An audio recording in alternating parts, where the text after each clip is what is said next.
The easiest way for you to reduce your taxes is with Airbnb short-term rental properties. Since Airbnb guests stay in your house for less than an average of 7 days, it's technically considered active income for you in the tax code. So after taking all of your deductions from running your rental business and depreciation on your property, you show an active loss on paper. This active loss is then used to fully cancel out any other active income you have from your W-2 or 1099 job. When it sounds too good to be true, it often is. This particular post doesn't go into enough detail with regard to what you would need in order to truly qualify for this type of tax reduction strategy. Let me explain. Real estate for investment purposes is by default considered a passive activity. And since 1986, when the passive activity loss rules were instituted, taxpayers were prevented from now using passive losses to offset non-passive income, your W-2 income, your traditional business income.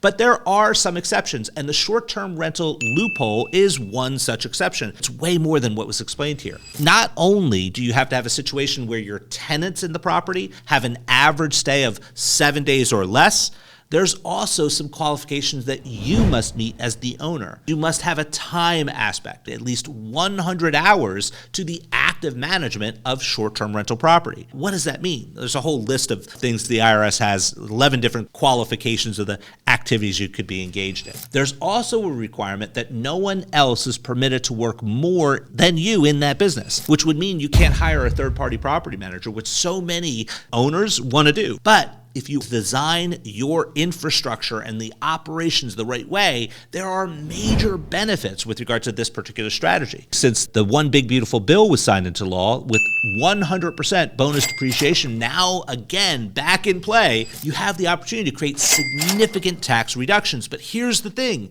you must learn the rules of the game. If you're playing the wrong game, you will never win. And if you're playing the right game with the wrong set of rules, how can you ever hope to win? If you're interested in learning what some of the rules of the game are, just drop the letters GOB and I'll send you a free training.